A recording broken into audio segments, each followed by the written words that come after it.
So Applovin is the direct user acquisition network, which you can't not work with. And they will be your largest partner on this mediation platform because it's their mediation. Applovin Exchange is essentially a group of DSPs that bid in. This is kind of the survivor of the MoPub exchange, which they bought. It's 4 a.m. and we're rolling the dice. Mate drops, knowledge made of golden eyes. Felix with ads making those coins rise. Jack up designs, worlds chasing the sky. We're the 2.5 gamers, the midnight crew. Talking UA adverts and game design too. Mate, Felix, Shaka bringing the insight. We're rocking those vibes till the early daylight. Mate, UA, master eyes on the prize. Tracking data through the cyberspace skies. Felix stacks dollars like a wizard in disguise. Jackup's crafted realms lift us to the highs. 2.5 gamers talking smack. Slow hockey stick, got your back. Ads are beautiful, they light the way. Click it fast, don't delay.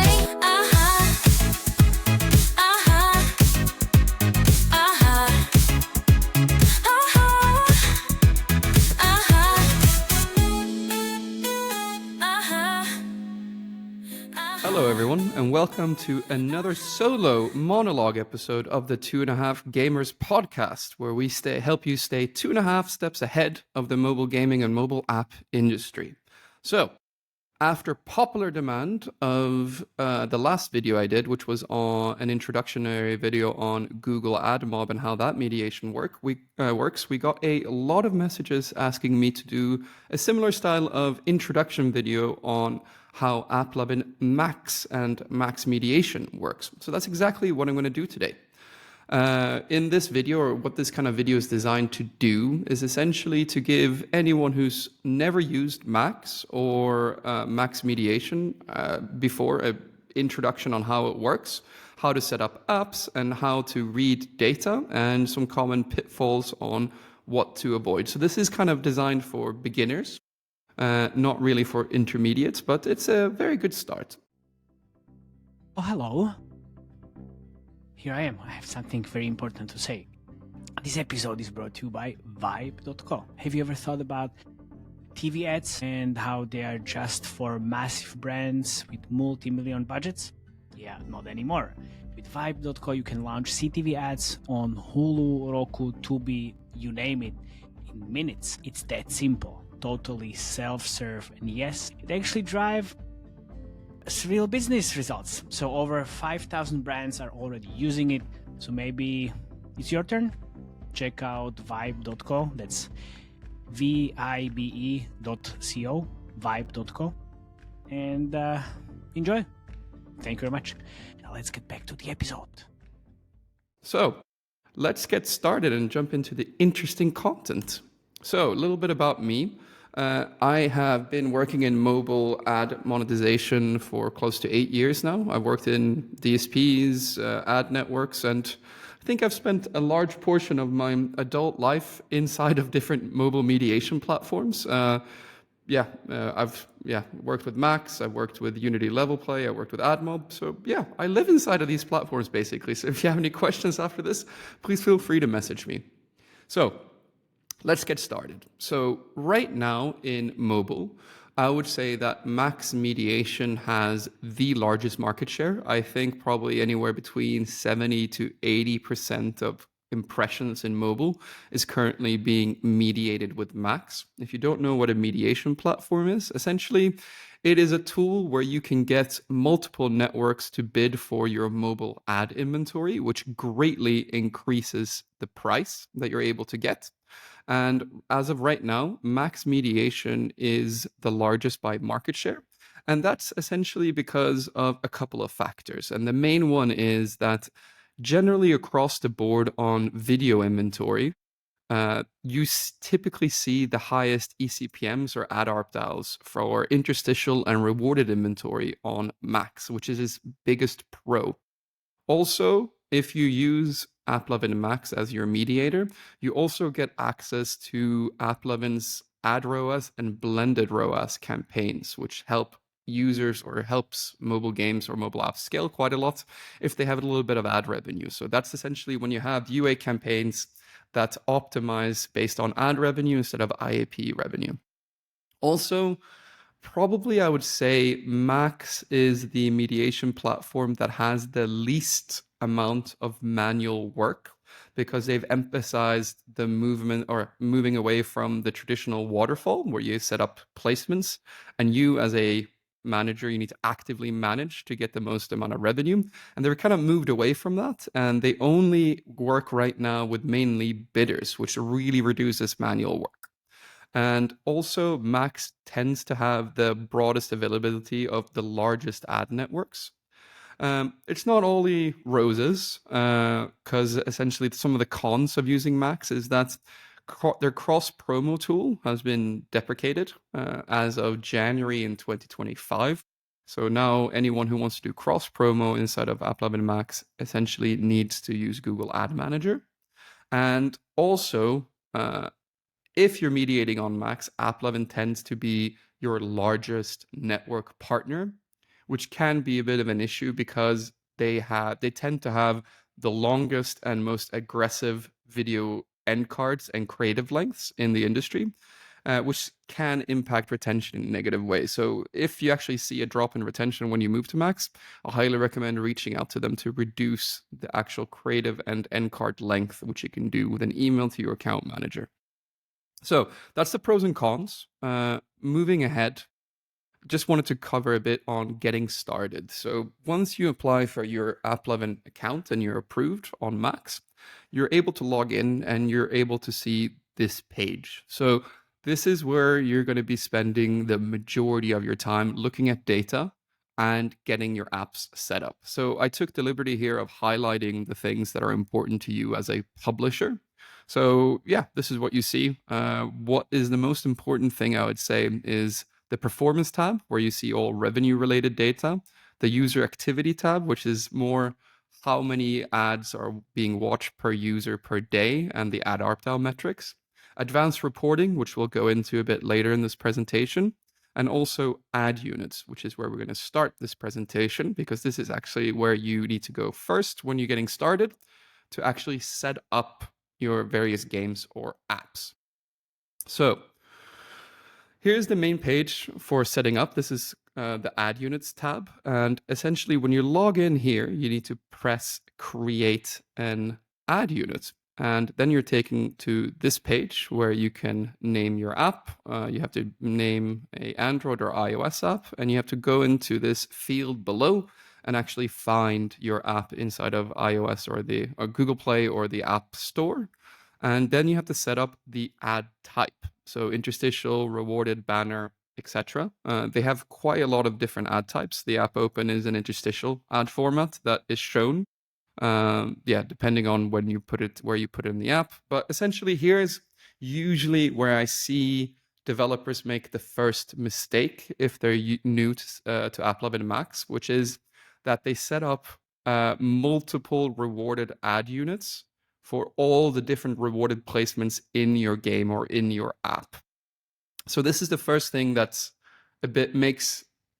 could make your life quite a bit annoying. And what I would recommend to do is set up one rewarded ad unit, and then you set up all the rewarded ad units inside of your game or app from that one place. This helps you in managing your app, makes it a lot easier, and really reduces manual labor.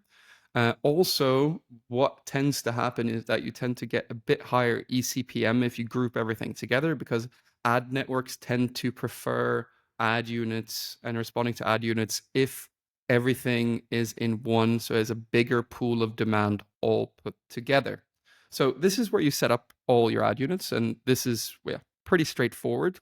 The one thing that you have to remember is to go to the bottom of the page and press save, because if you don't do that and click out of it, nothing gets saved. So that's the first thing that you need to do to set up an app. The main kind of networks that I usually recommend to get started with is for rewarded video and interstitials when you're on Applovin MAX. Applovin and Applovin Exchange is standard. You can't even turn them off. So Applovin is the direct user acquisition network, which you can't not work with. And they will be your largest partner on this mediation platform because it's their mediation. Applovin Exchange is essentially a group of DSPs that bid in. This is kind of the survivor of the Mopub Exchange, which they bought, I think, in 2020 or 2018 or 2020. Can't remember the exact year.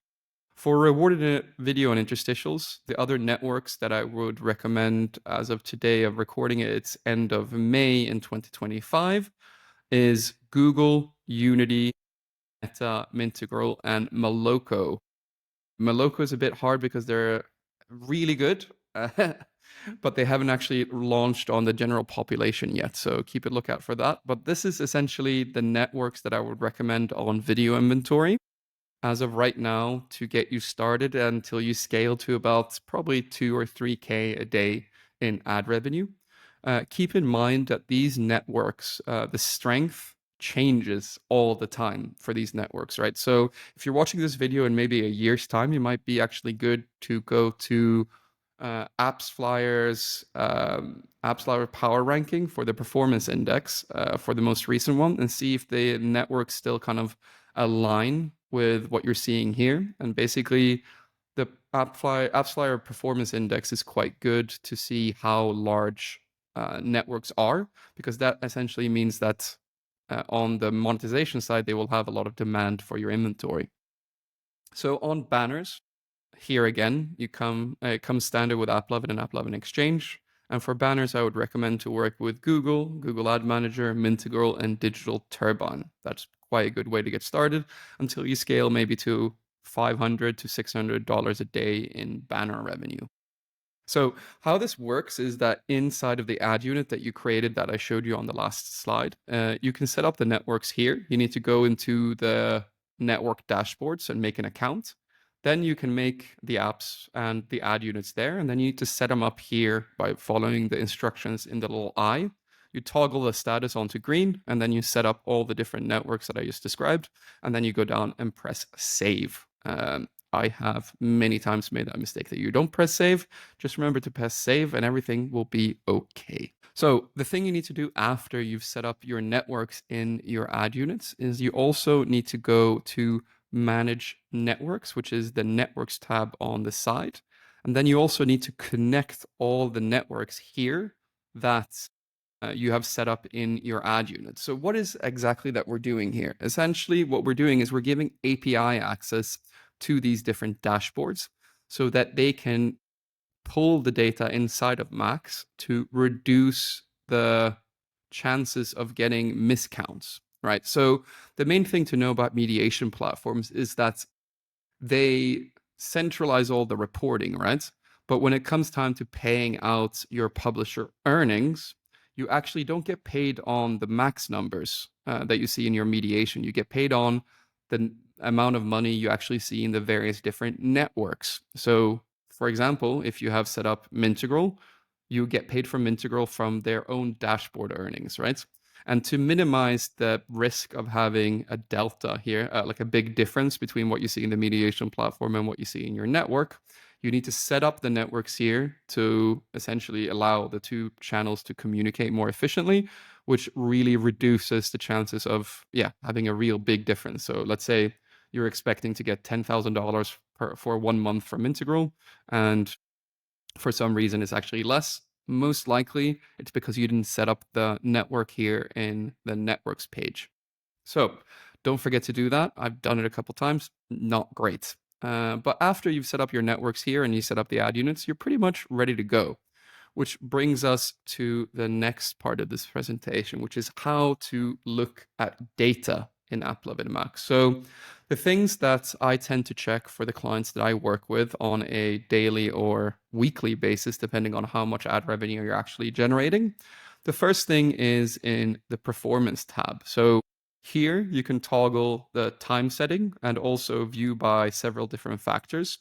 One of the most important things that I tend to look at here is, this was a client that was nice enough to actually share their data with us.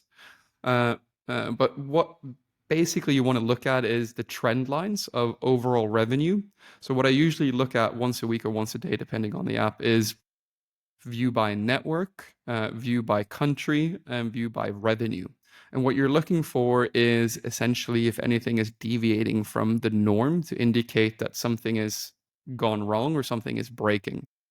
So what ideally you want to get the most amount of revenue for your inventory is you want at least 5 or 6 networks that are contributing at least over 5% of the overall revenue.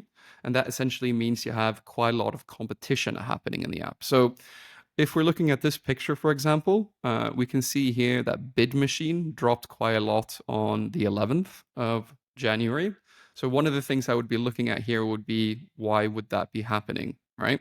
So if you see any big drops, if you see anything, you just need to check if the setup is done correctly, if something is broken, or reach out to the account manager that you have at these networks to find out why essentially something is decreasing or increasing quite a lot. Probably in this instance, if my memory serves me correctly, it's after Christmas. So that's the reason why we saw some networks drop off in terms of performance. But that's essentially what I look for in the performance tab, which brings us to user activity. So this, out of the two tabs, is also really important to check on a daily or weekly basis, depending on the amount of ad revenue that you're generating. So the user activity tab is where you can see things like ARPDAU, which is the most important metric for you to keep an eye on. So ARPDAU gives you pretty much a clear channel of how your ads performance is doing in despite of what you're doing on the UA side. So essentially ARPDAU is the average revenue or ad revenue per daily active user. Here you can also see things by the different ad units. So the ad viewer rate, which is the percentage of users in your game or app that essentially sees your ads, ad viewer rate. A good benchmark here, typically for rewarded ads, is around 45% of users you want to interact with your rewarded ads or higher. Interstitial ads, if you have them, usually a good metric for ad viewer rate is about 70%. And for banners, it's basically usually 70 or 80% that you want to hit for ad viewer rate. Also here, you're able to see the impressions per DAU. This is essentially how many ads of the different ad units that you're actually showing to your user base. Typically on healthy games that have rewarded ads, ideally you want to have between 4 to 6 rewarded ads on 45% of your user base if you want to have ads contributing in a major way to your bottom line. Interstitial ads, bit different here, but if you want to have a game that scales, typically with only ads, you want to have at least 7 to 8 interstitial ads per ARPDAU. And if you want to have banner ads, typically depends on the banner refresh rate, but typically 80 to 120 impressions per DAU on a game that has about 25-minute gameplay per day usually will mean that you're earning probably 15 to 20% of ad revenue from banner ads. But yeah, those are some things you can check here in the user activity tab, and really important to check this. This is also where you see if something is broken in your game. So this is where you can go and see if your ARPDAU has dropped off suddenly, for example, for banners or interstitials. That usually is an indication that user behavior has changed or something has changed with how you're serving ads. So keeping it tight and look at this and the trend lines, it's really good essentially to keep a general idea what's going on in your app or game. That brings us to A/B testing, right? So let's say that you've been running ads in a game or app for a while and you wanted to test some new things to improve your setup. So actually right now, Max has announced that they will deprecate all waterfall placements except for Google Ad Manager and maybe AdMob. I'm not sure exactly about that. So the amount of A/B testing you're actually going to be doing in Max is greatly reduced because of this, but it's still a good idea to run A/B tests when you're setting up new ad networks. So this is exactly how you do it. You go into ad units and you click on these 3 dots that you see up in the corner, and you basically press create A/B test. Then the waterfall is split into 2, test and control group. So in the test group, you need to give it a nifty name. Don't give it something stupid, but actually what you're testing. So for example, Bid Machine A/B test 50% of user base. That's a good name of a test. Then if you scroll down to the bottom, you essentially need to set up what the A/B test is. So for example, if we're testing Bid Machine here, you need to set up Bid Machine in the test group and make sure it's not live in the control group. Then you scroll all the way down and you press save, and that's when the A/B test starts. and you're able to track the A/B tests in the A/B tests tab, where essentially you can keep a live track on the performance. Usually, I would recommend to leave these A/B tests for if you're testing a bidder. Ideally, you want to do a test for at least 10 to 14 days. This test window changes dramatically depending on how big your app is or game is. So if you have a lot of impressions, this can be a lot shorter because what's happening is that it's more data points for you to see. And essentially here you can see what the results will be if you promote this A/B test. If it's positive, you promote, and if it's negative, you don't promote. Pretty simple stuff, right? But let's get on to something a bit more complicated, and that is advanced reporting. So advanced reporting is where you can really get into the granularity of how your app and how your ad stack is actually performing on Max. So like I said before, this is greatly being reduced because Max is moving away from placements, which is quite complicated to manage, to mainly bidders, which is a lot less things to manage. But advanced reporting is still really good, and since we still have GAM networks, it'll still be a good way to see how you can optimize those placements. So the thing to know about advanced reporting is that it's very designed in a very clever way. So you can actually set reports here. So this is usually the report that I recommend to set. So you write -3 days and yesterday inside of the date tab. This essentially means that whenever you run the report, you'll get exactly the last couple of days. So also here, what I recommend is you set up your application, network type, and ad placement. That means that you can break down by the different networks and network types for placements what actually the performance is per placement. So what would a report like this look like? If you run a report like this, here is what you actually are looking to optimize. So as I mentioned before, Iron Source is no longer in the waterfall. AdMob probably will get removed from the waterfall, but Google Ad Manager will remain. So when you're optimizing placements, what essentially you're looking for is the fill rate here in the column labeled fill rate and the revenue. So what I would do here is you scroll down to the bottom of this report, you look at the total revenue generated in the whole waterfall. And what you're looking at, what you're kind of looking to optimize here is that per placement, you want the fill rate to be above 1%, and you want the total revenue contribution of the one placement to also be above 1% of the total waterfall amount. So if your whole waterfall is earning $100, you want at least each placement to be earning $1 in this time frame that we set up in the last 3 days. So that's what you're actually looking to do when you're optimizing placements, and that's all you're doing essentially. What that looks like is that, for example, here we looked at Iron Source and AdMob. You see that these two placements are filling below 1%, they're filling at 0.2% and 0.23%. And you see that Google Ad Manager at the same time at 21 ECPM is filling at 3.65%. So that essentially means that Google Ad Manager can pay a higher price than $21 ECPM for this particular floor, which means that you probably should add instead of having a $21 placement, you should also add maybe a $25 or $26 placement, which means that network will pay more for your inventory. And that would be like a valid A/B test what you should run. So that's how to look at advanced reporting. Like I mentioned, this tool will lose some of its power when everything is moved to header bidding, but it's still quite an effective tool because you can break down things by the hour or day, which means that you can, if you're testing something and you don't want to wait for the A/B test tool to spit out exactly what the uplift is, here you can actually use compare to also increase and see kind of what the performance is inside of your app or games. So that's everything I had for you on the basics of how to set up Applovin MAX. So we covered a couple of things like what networks you should start with, how to look at data, and how to use the advanced reporting tool. If you have any other questions on how to use Applovin MAX, please feel free to reach out to me. But I think this is a very good start and should be enough until you get to maybe $500 to $1,000 a day in ad revenue. And We hope to see you again for one of these monologues. And if you like it, please hit the subscribe button, press the thumbs up button, and hope to see you again. Bye-bye.